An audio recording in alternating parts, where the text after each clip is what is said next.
Oh boy, I think this is definitely an add-on to the last one. I think, of course I did it backwards. I think what they were trying to show me is it's like I had done the emotional body and then was doing the mental body, but because I did the emotional body first, without the mental body fully understanding, I got burned and fried my nervous system. So it's like then they had to heal the mental body, but now we have to balance out all three, right? And heal the nervous system. And like integrate it all. It's I guess the same as what we were saying at the end of the last one about how important all three, but all of it is, like all your bodies, but your auric field, everything. But I think that's what they were attempting to show me in the last one. Oh God. Because we can get topsy-turvy and we can get everything confused when we're feeling one way, but we're seeing and hearing another thing, and we get mentally confused, and then our nervous system gets fried, and then it's just we become an emotional wreck. I mean, just all of this gets so fucking topsy-turvy.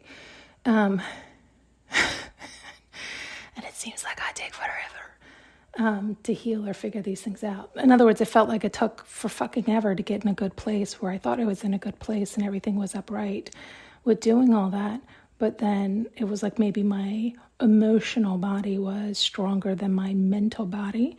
And so it caused slippage or frying. And then that had to be healed. The mental had to be healed. But then it trickles down and affects everything. So then it's like re-healing the emotional body, the nervous system, all of it. And it's like you want it all in balance. And did not have to take 20 years for each thing. It's like some of us, I guess, just do, but then it's the idea if we're supposed to, it's like extrapolate all that we've learned to share with others so they don't need to go through 20 years of this, 20 years of this. Like, oh, good God. Yet you've heard me say many a times, even in doing so, it doesn't mean, I guess it's the idea, like, well, what do people say if I could help one person? Like, I guess that's the truth of it. It's like, God, please make it worth it. Like somebody doesn't have to after I had to suffer all that. Yet you don't always hear that feedback. And I think there's people like me who have a challenging time integrating or understanding things certain ways. And so it seems like we have to take the long way around or the tough route or the hard route. And again, that's just based on wrong beliefs and faulty thinking and all these things that we have to untangle and uncover. And so even in sharing it with others, again, if we encounter others like us, where we don't even necessarily know it, but they might be challenged with the task as well to have to go through it the hard way or the long way around. It's like I've shared with you before, it's like that was like, I think the mentality, or like they show these like 144,000. It's like, well, you have to hear it because it has to be integrated a different way for you, right? And you have to hear it a different way to fully understand it and integrate it. And it's the idea of like the chosen, but it's like, do you want to be chosen? No, you need to choose yourself. But you might need to be chosen to go through the hell. And, like you might be one who needs it taught hand in hand, a different way.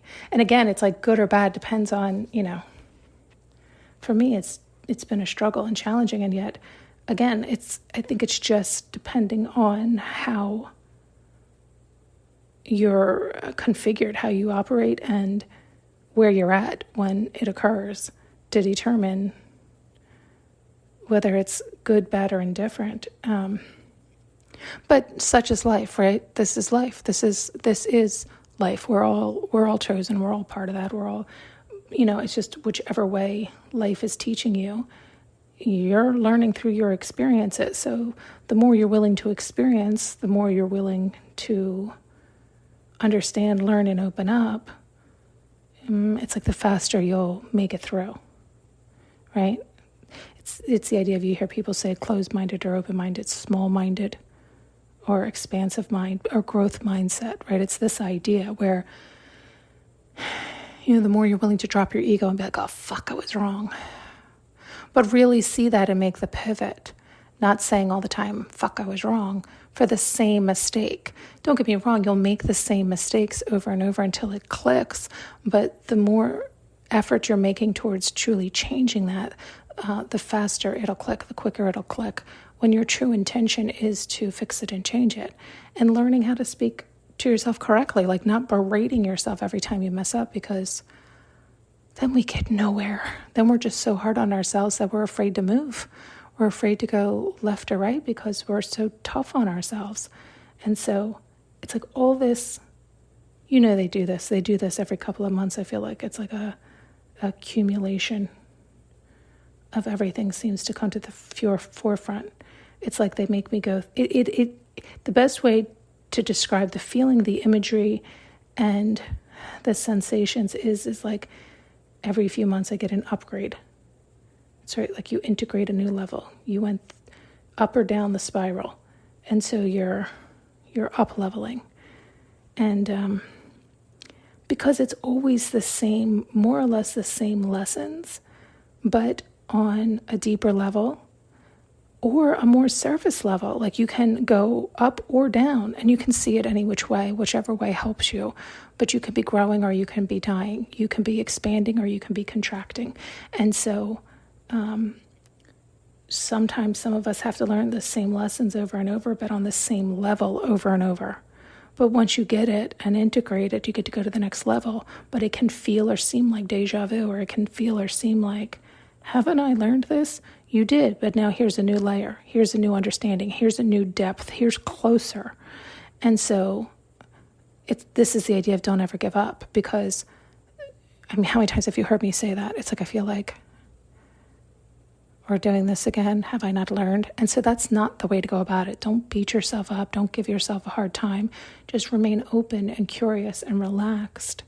And it is the idea of like the balance of not rushing and racing. So you've heard me say I've gotten stuck in my masculine so much because I'm on my own. So it's challenging for me to fully relax, worrying about so many things. So that's in the future, and it's not staying present and in the moment, because I don't feel like I have the support or the option.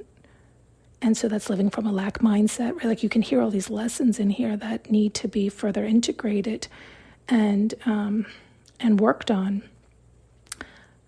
And so it's like the imagery, like they're showing now, of like having all the balls in the air, not one is sturdy, can make it, challenging for some of us. And it's like where to start. And you drop all the balls and just focus on the one and get that lined up, and then the next and the next and the next. And that takes time. And I feel like they're going into a few different things here, but can you hear how it's like accumulation of all of them? And at the same time, it's like you want to relax and allow and go with the flow. And so it's always for me, finding that balance, getting back into balance, recognizing when I need to figure something out so that I can get with peace within. And that's different for each one of us. What is going to bring you that peace? What is going to bring you that balance? Do you need more outside support, right? Like if you're filling up completely from the inside and it feels like bliss, but then you also recognize we are living in this world with others, and that's a huge part of the joy of being here, is when we can have community and enjoy our best life with others, right? I've shared it with you before, where it's like, you could have billions of dollars, but if you don't have anybody around, well, who fucking cares? Right? Like you can't, to me, you can't even enjoy it, right? Like, are things actually bringing you joy? Not really. Not really. It's who you're with that brings you joy. And so it's exciting when we can do more things, when we have more money. So our option to incorporate more joy can seem more expansive, but the joy itself isn't in the things or the things we can do. It's in the people we're with and who we surround ourselves with, and the joy that we bring to one another, the encouragement we bring to one another, the laughter, the support, the love that we share with one another that really fills us up. This is why you can see people who have nothing and they couldn't be happier because they understand that. And you see people who have all the money in the world and they're angry, they're bitter, and they're miserable. And so it's like you can see when I show you that stark contrast, it's like, well, obvious, right? And yet in our day-to-day lives, we don't always get that, right? And sometimes we have to get through the weeds because you've surrounded yourself with naysayers or jealous or angry or lower vibrations. And so it's like sometimes you have to get through all that stuff, right? In other words, it can seem contradictory to what I'm saying. I'm not suggesting you stay with people who aren't also understanding that value, because then you'll never get to that value, right? Like if you're really happy and you understand that value and they don't, then you will be like, well, that's not true. Well, it's not true because of what your intake is, who you're surrounding yourself with. And so you can do all the changes on the inside as well. But if you're refusing to fully love and honor yourself by getting out of your own way and expanding to environments where you can attract that same higher vibration, then it's you who's keeping you stuck. Okay, you know I'm going to start going on, and I want to get out of my own way and go expand my world. Thanks so much for tuning in and listening. You can now purchase an audio journey with me using the link below.